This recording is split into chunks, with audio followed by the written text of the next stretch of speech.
Hey there, guys. Thanks for checking out the 68th episode of Congressional Dish. I'm your host, Jennifer Briney. This episode is going to be about the Ukraine aid bill, and it's going to be a relatively quick episode. It's a follow-up, really, on last week's episode on Ukraine, which is definitely a prerequisite for this one. So if you haven't listened to the 67th episode yet, I do recommend that you stop this one right now, listen to the 67th episode, and then come back to this one, because this one is kind of the details of the big picture stuff that I talked about last week.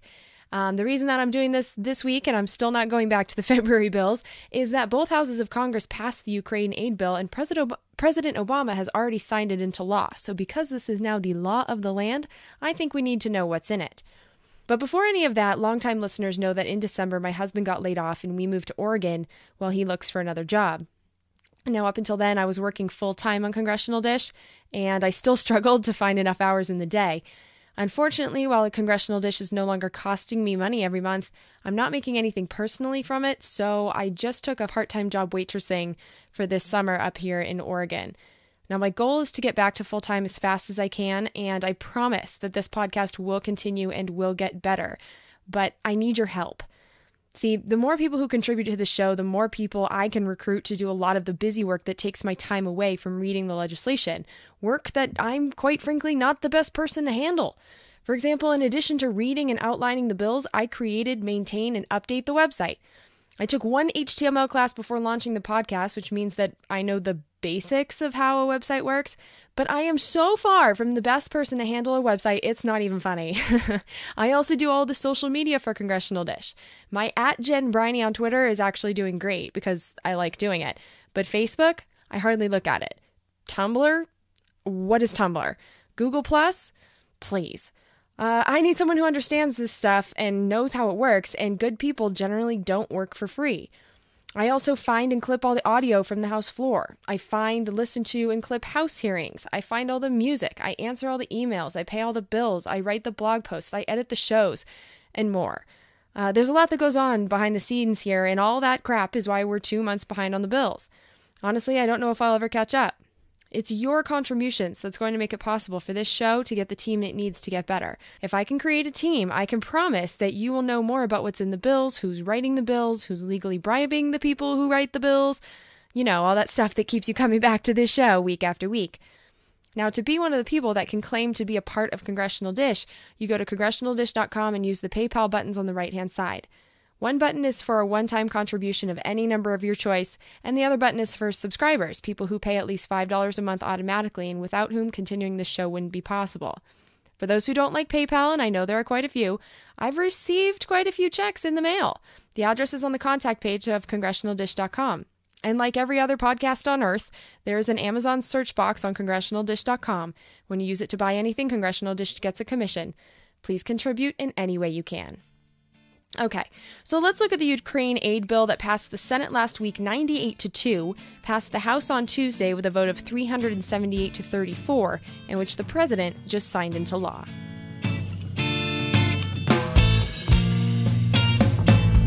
A change is coming on,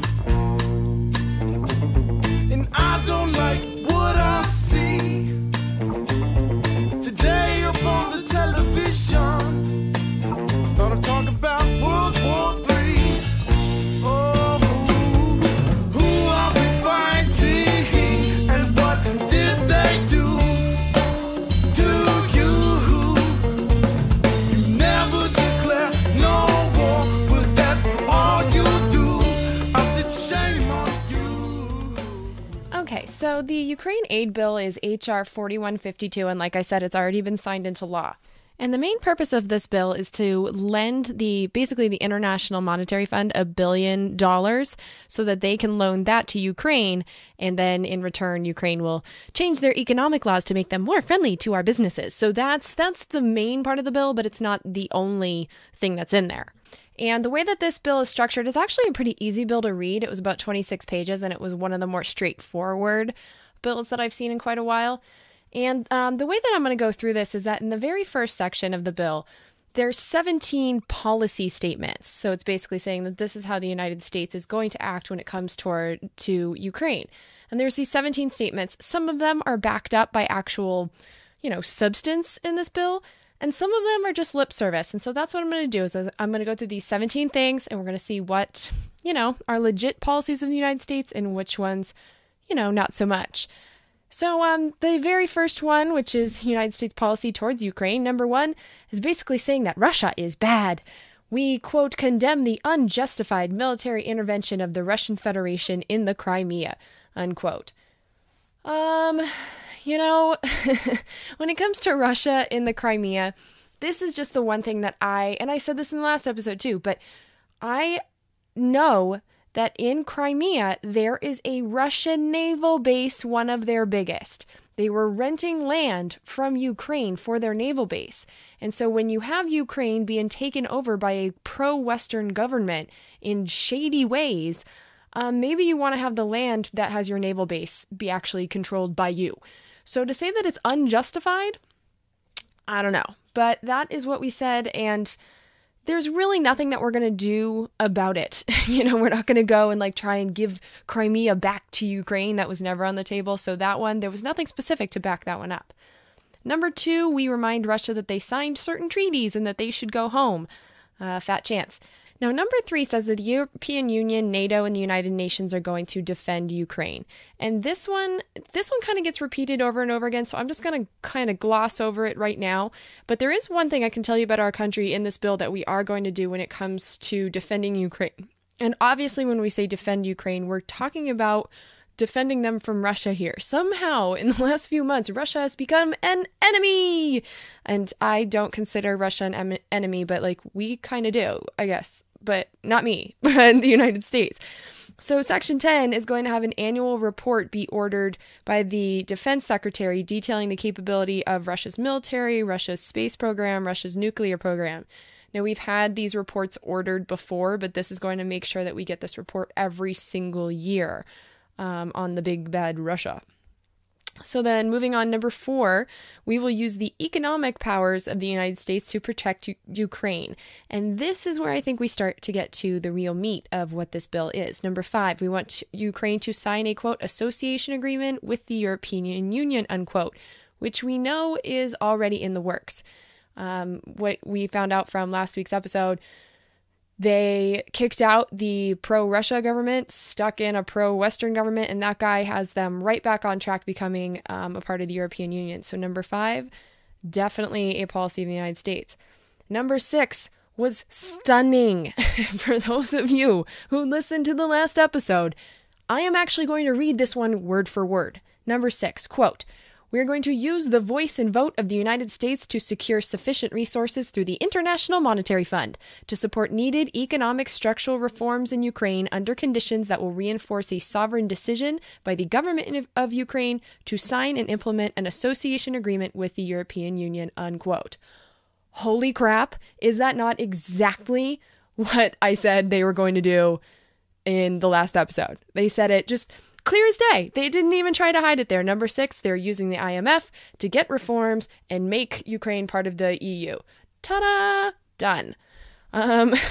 Number 7, we're going to help Ukraine with its election. How nice of us.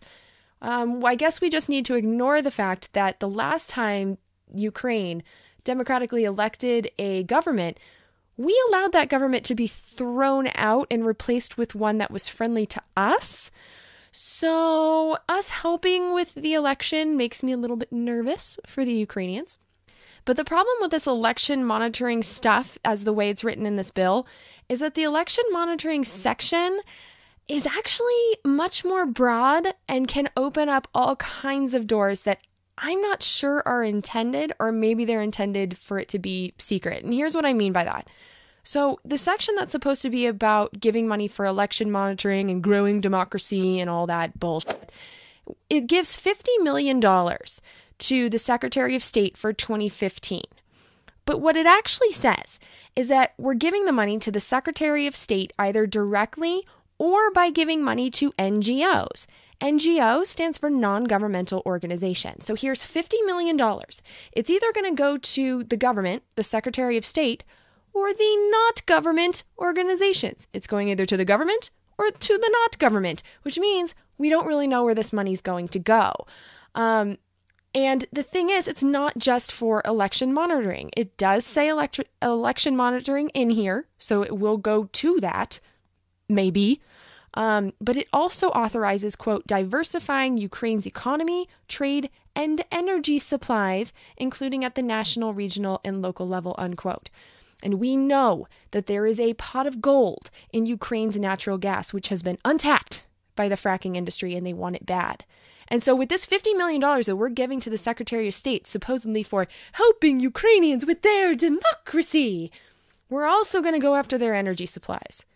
We're also going to expand their access to independent media, God only knows what that means, and support political and economic reforms like the ones that we're forcing them to change their laws for in return for this money that we're giving them through the IMF.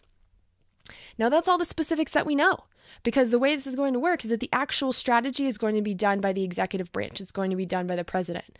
So Congress basically just deferred their job for making the rules. That's what Congress is supposed to do. They're supposed to make the rules. But for this particular one, for this $50 million of our money, the executive branch is really going to figure out who that goes to and what it's going to do. Number 8, we're going to punish, quote, unprovoked acts of violence against the, quote, peaceful protesters, unquote, who overthrew their government last November. So the government that was in place in November was the pro-Russian, allegedly, government in Ukraine. So there were people that went and overthrew their government, which in our country would be called treason. But we are going to punish those people that were defending the current government of their country. It's just so completely backwards.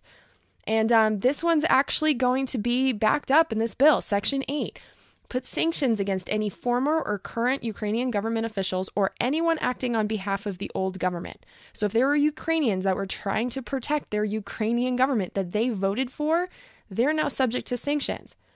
The people that are going to be subject to it, it's determined by the president, and the sanctions include being excluded from the United States and also the blocking and prohibiting of all transactions of property and or money that is either in the United States or in the possession of, quote, United States persons, unquote. Now, this is the Citizens United version of the phrase United States persons. We're not talking about actual people here, because persons includes legal entities, and legal entities are corporations. So when they say persons here, it also includes businesses, giant corporations, multinational corporations, and it specifically includes foreign branches of United States corporations. So let's say that someone in Ukraine or in Russia, because it goes for Russia too, someone in Ukraine or Russia pisses off the president of the United States and has everything they own in a subsidiary of some giant multinational bank. And a lot of times you don't know. You think your bank is small and local, but it's actually owned by some big giant bank. They can take your money. They can freeze your assets. They can make sure that you don't have access to it. All because these Ukrainians were defending their government. I really don't like that at all. And it also opens it up that these sanctions will apply to people the U.S. president says is, quote, responsible for acts that are intended to undermine the peace, unquote, including acts of economic extortion. And that's a broad term if I've ever heard one. And we'll get back to that in a minute. Number 9, we're going to recover and return to the Ukrainian government funds stolen by the old president, his family, and other members of the government and elites. Now, did the old president and his family steal stuff from Ukraine? I don't know. How am I supposed to know? But what we do in Section 5 is that we say that the Secretary of State is going to assist the new Ukraine government and the European Union and other appropriate countries, so just about anyone, with investigative assistance and training to, quote, support the identification, seizure, and return to the government of Ukraine assets linked to acts of corruption, unquote. What does that mean? The only thing that I'm sure of in this particular section is that our Financial Crimes Enforcement Network in the Department of the Treasury, which is very busy not prosecuting the financial crimes that brought down the world economy, they're going to go after corruption and getting back money that the old president supposedly stole from Ukraine. I have no idea why that's our business. No idea whatsoever why my money is going towards hunting down the old president's stuff. Number 10. Number 10. We're going to, quote, support the continued professionalism of the Ukrainian military, unquote. And this one is backed up. This one is backed up with quite a bit of money. Section 7 said we're going to provide defense articles, defense services, and military training to countries in Central and Eastern Europe, including Ukraine. So we're going to give all kinds of military toys. And Boeing and Northrop and Raytheon, they must be real happy today because we're going to presumably buy a bunch of crap, like military crap, stuff that kills people, you know, and we're going to give that to Ukraine's military. We're going to spend $100 million of our money to do this. But it's not just Ukraine. It's to countries in Central and Eastern Europe, including Ukraine. So we're giving it to a whole bunch of different countries. We're arming the world. We're giving weapons to everyone to, of course, improve the peace and security. What are we doing? And that $100 million is probably not the most they're going to get for this program because it says additional amounts are allowed to be appropriated under other provisions of law. So in this year's NDAA or any other kind of bills that are really super long and appropriate all kinds of money, they'll probably slip in one little sentence that says, oh, here's another $500 million for, that whole Ukraine thing. So we're just dumping our money to arm in the world. It's just, this is not what I stand for. Now, number 11 is kind of fascinating to me. It says that we're going to condemn, quote, economic extortion, unquote, by the Russians against Ukraine, Moldova, and Lithuania, designed to obstruct closer ties with the European Union. Now, what I found interesting about this is that included 2 other countries, and I didn't really know why. And what do they mean by economic extortion? Now, I know what they mean when it comes to Ukraine. That's what they're talking about with the energy. Ukraine gets most, if not all, of their natural gas from Russia. And so Russia determines the price of that natural gas. And Russia also tells Ukraine it has to pay its bills. And when Ukraine doesn't pay its bills, Ukraine doesn't get its natural gas. And I think that's what we're calling economic extortion here. When it comes to Moldova, Russia recently banned Moldovan wine, which is one of their biggest exports. With Lithuania, Russia has refused their dairy, their pork, and some of their cars, which hurts Lithuanian businesses because Russia buys 20% of their crap. So when it comes to economic extortion, I think it just means that Russia is doing things that hurt businesses in countries that we like. But I don't think that's what extortion is supposed to mean.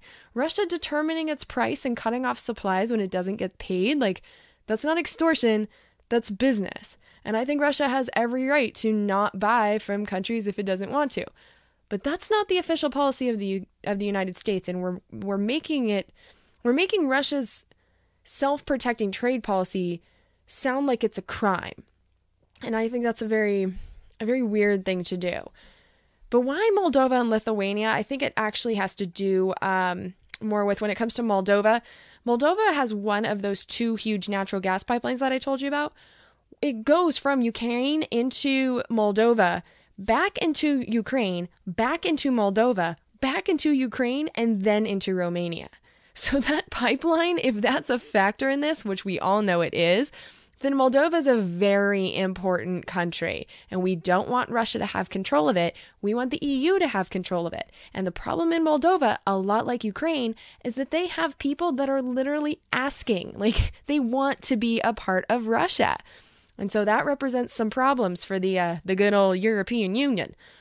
And then when it comes to Lithuania, on March 14th, Lithuania's prime minister said the political crisis in Ukraine should steer Lithuanian public opinion towards becoming a part of the European Union in 2015. And then 3 days later, a plan to establish a joint Polish, Ukrainian, and Lithuanian military brigade was relaunched.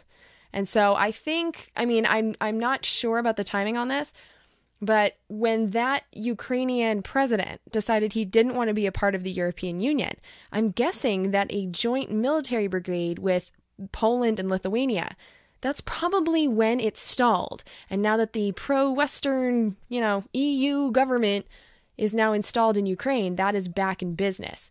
And so when it comes to Lithuania, we're trying to keep them away from Russia too. And Lithuania is right on Russia's border also. Number 12 gets the hypocritical award for sure. Number 12, we condemn Russia for, quote, physical and economic aggression towards its neighbors. And get this, Section 8 of the bill puts sanctions on Russian officials and close associates or their family members that the president says has expropriated Ukrainian or Russian private or public assets for personal gain, corruption related to government contracts, the extraction of natural resources, bribery, or transferring their proceeds from these things to other countries. Which, that is what we're trying to do with this whole IMF thing. That's literally what we are going to do to Ukraine. And we're going to punish Ukrainian and Russian officials for doing it to themselves. I mean, just think about it. Expropriating, like exporting the private or public assets for personal gain. Corruption related to government contracts. I mean, why don't we have sanctions on Dick Cheney for all those Halliburton contracts in Iraq? The extraction of natural resources. Jesus Christ. How about exempting fracking from the Clean Air, Clean Water, and Safe Drinking Water Act? Poisoning all those people, stealing their minerals, and like trying to export it overseas. Like, that's what our Congress is doing right now. We should have sanctions on our entire Congress because they're trying to export our natural gas overseas. Bribery? Are you kidding me? Our entire political system is based on legal bribes and then transferring proceeds from these things to other countries. It's what we do. We go into other countries and have been doing it for at least 50 years, stealing everything we can get our hands on, or at least our multinational corporations are, and selling it around the world and making massive profits. It's what we do. But we're sanctioning Ukrainians and Russians for it. This can't be lost on these people. And then number 13 says we're going to enhance and extend our security cooperation, unquote, with Central and Eastern Europe, including NATO countries and countries who want to be in NATO. But I think it's important to remember what NATO is. NATO is an alliance amongst all the Western countries, basically, after World War II. It was signed in April 1949, and it was designed to defend against a Soviet Union invasion. And in the late 1980s, around the time the Berlin Wall fell, NATO promised Russia, in no uncertain terms, that we wouldn't expand it to the east. So it was like there was the NATO countries, which was basically United States and Western Europe. Then there was this buffer zone of the previous Soviet Union countries, which are now kind of independent weirdo countries. And then there was Russia.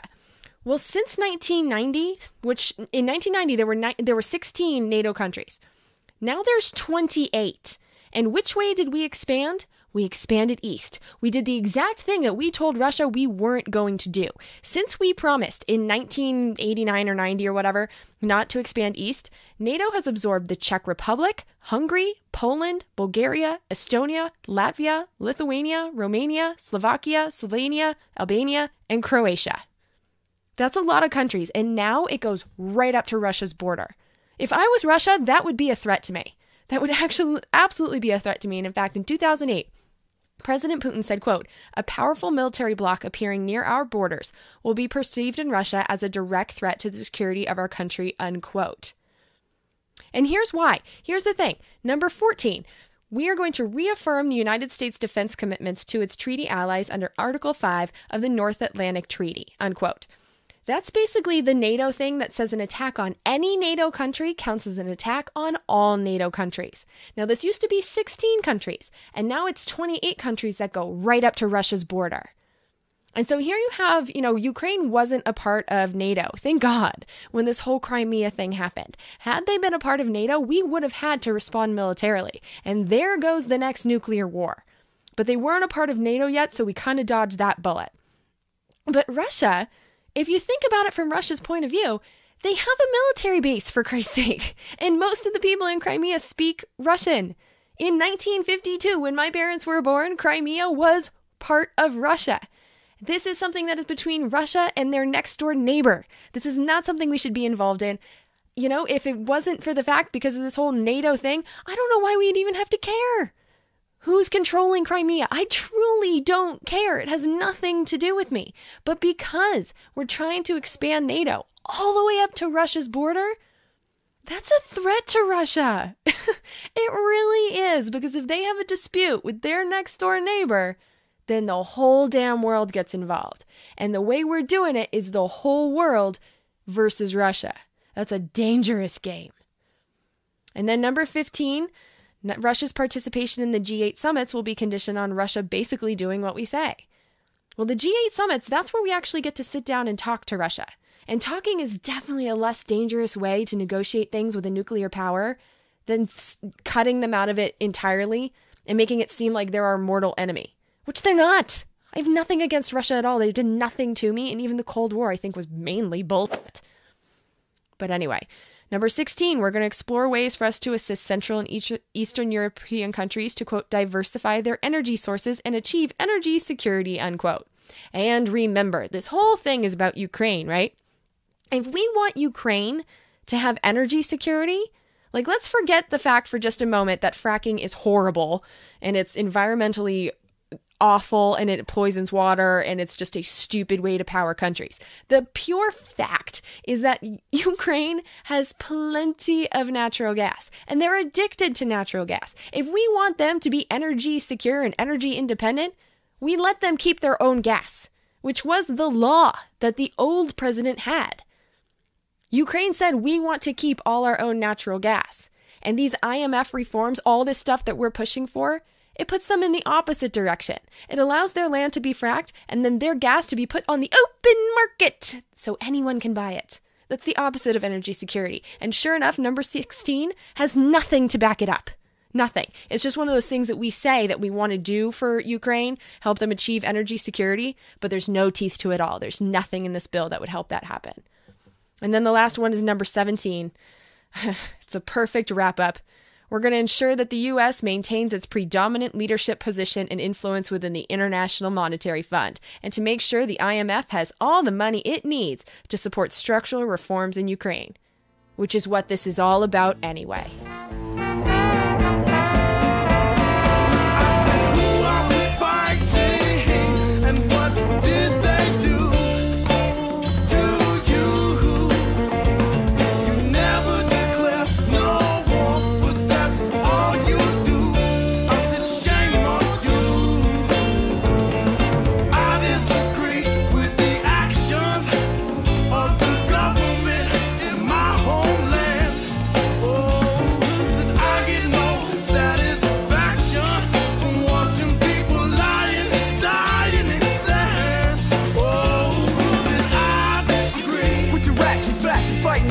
Nobody's relaxing. I disagree with the way today more people are crying and trying to praise it. I disagree with the way that it is having a television raising your kids. I disagree. I disagree. Yeah, I disagree. Okay, guys, so here's what's going on with Congressional Dish for the next couple of weeks. I have been working for about a month now on an episode about 10 bills that were packaged into one bill in February. And it basically sells off a bunch of our land and does all kinds of other shenanigans. So that'll be one of the next few episodes. But I also am going to do an episode on the flood insurance bill because in March, in quite record speed, the flood insurance bill passed both houses of Congress and has already been signed into law. So I'm definitely reading that one. I'm definitely doing an episode on that, and I'm going to do it as fast as I possibly can. But after that, that's probably going to take us through most of April. After that, we're going to have to catch up on February, March, and April. And that's a lot of bills, and I just, especially where I have to, start earning some money for the summer, I don't know how I can read 3 months worth of bills. So here's what I'm going to ask you guys to do, especially my long-term listeners. If you guys could please look through the bills that have passed the House or even the Senate at this point. I mean, if there's something that you just really want to know from those 3 months, please let me know and I will read the bill. Now, the rules are I want it to be a bill that's actually moving through the process. So it has to be a bill that's either passed the House or the Senate. And really, that's the only rule. So if you guys will just look through what is passed, the easiest way to do that is you go to www.house.gov and you look at the votes and just look at whatever's passed and whatever, piques your interest. Tell me on Twitter at Jen Briney. You can email me, jen@congressionaldish.com. I go on Facebook every once in a while, so you can do it. You can tell me on the Congressional Dish Facebook page. But just like any way that you guys can get a hold of me, let me know what bills you want me to read and I'll make a list. And of course, contributors and subscribers, your requests go to the front of the line. Which brings me to the contributors for this week. And this was a really good week. And thank you guys. Before I go into the financial donations, I do want to give a shout out to Richard. And he sent me a box full of radio equipment. And I now have a new mixer and a bunch of microphones. And it's like real, radio stuff. So I'm super excited. And Richard, that was so cool of you to think of me and to send that to me when your radio station wasn't going to use it anymore. It was amazing. So thank you very much. As for the financial contributions, we got quite a few one-time contributions this week. I guess you guys really liked the Ukraine episode. We got $10 from Bode LLC, which I'm pretty sure is in Louisiana. I tried to Google you guys and I couldn't really find much, but thank you so much for your donation. I got a $40 donation from Mark. Mark is a subscriber who chipped in an extra $20 on top of his $20 per month he already pitches in to keep this show going. Mark wants to see more conversation episodes like the one I did with Cody Herman of Day One Outdoors. And I love that episode too, Mark, and I definitely want to talk to more people who are directly affected by the bills I'm reading. Moving on, we got $20 from Andrew. This is Andrew's third $20 contribution, making Andrew one of my favorite people. Thank you very much, Andrew.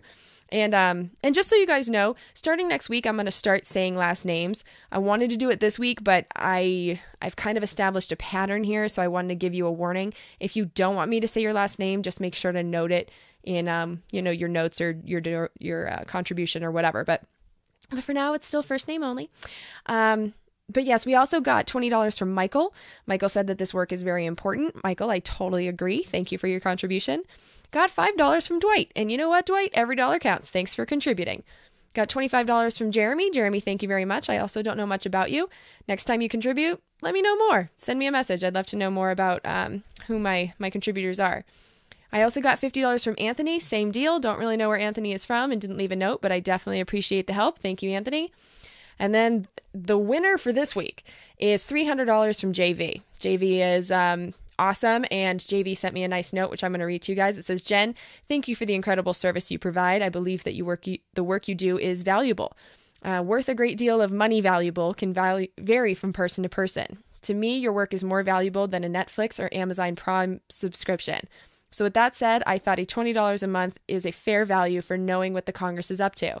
Since Netflix and Amazon Prime actually add up to $25 a month, I decided to put my money where my mouth is. Consider this a 1-year subscription paid up front. Keep up the great work. The only way the system can be fixed is if a voice like yours sheds light on what's going on, unquote. JV, you're awesome. Thank you so much. I love the idea of a 1-year subscription paid up front. Anyone who wants to copy that idea, feel free. And, I really think it's cool that you added it up and determined your number based on the other stuff you spend your money on. I know that Lee Camp is trying to push people to get rid of their cable bill. And I've gotten rid of my cable bill. I know Mike Herrera has gotten rid of his cable bill. And I know a few other people in my personal life that have gotten rid of their cable bills. And none of us regret it. And so that's an extra, $50 to $80 a month that you could use to support independent media like JV has decided to do. So, thank you so much. That was so cool. And so the total of one-time contributions for the Ukraine episode was $470, which, on the same week when I had to go and get a part-time job, to see that promise, it's definitely going to make the hard work that I'm going to have to do this summer, it's going to make it worth it. And I think that I know that if we continue in this direction, I will be able to come back to full-time and I'll be able to do it soon. So thank you guys. We also got 2 new subscribers. Kendall from Denver, Colorado is now contributing $5 a month. Thank you, Kendall. And we also have Jason of Citrus Heights, California, contributing $5 a month. Jason sent me a long email, so I'm not going to read the whole thing. But this guy's living paycheck to paycheck and is still pitching into this project. So awesome. And he also requested a members-only feed without the golf swing. And this is a repeat request. And here's the thing. I definitely want to do that. But there's a lot of stuff that goes on behind the scenes and it takes a lot of extra editing. You wouldn't think so, but it does. So I have to set up a whole second feed to have a, unedited version of this. And it involves, making multiple episodes. And so I just can't do it right now. I am going to have to wait until I can get some kind of assistant to help me with the editing. So when I find someone who's going to help me with the actual editing of the podcast it's probably, I mean, to be completely honest with you guys, it's probably not going to be this year, but I do want to do that for you. So just for those of you that want that, I'll pull it off at some point, but it's not going to be right now. Jason's other request was that, and I'll read this one. He said, I would like you to call out my cheap brother, Joseph, in Sacramento, who listens to your podcast, but has not signed up for a membership. He deserves some sort of shitty sound effect, unquote. Joseph, consider yourself called out. And here's what I need to actually fulfill Jason's request. I need a good sound effect for the non-contributors. So I'm going to take submissions, sound effect submissions, anything you guys think would be good for, zinging these people who were called out for being non-contributors. You can email me your suggestions at jen@congressionaldish.com. You can also get them to me on Twitter, I guess, if you know how. I don't know how. But yeah, whatever sound effect you think would be fun for these people, I think that would be fun too. And so that brings us to 32 subscribers, guaranteeing this podcast $220 a month. Music this week was I Disagree by 20 Riverside, and then the intro and outro music, as always, was Tired of Being Lied to by David Ippolito.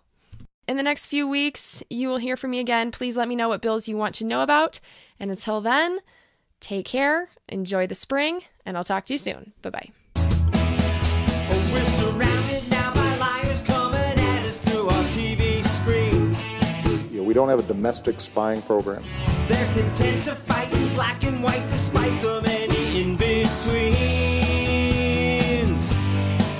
We got a president who plays with the facts. And then he waves a flag to cover his tracks. As if a lie is alright, in the end they'll justify the means. Now we are so damn tired of being lied to. The polar ice caps aren't going away. We don't think we can deny it anymore.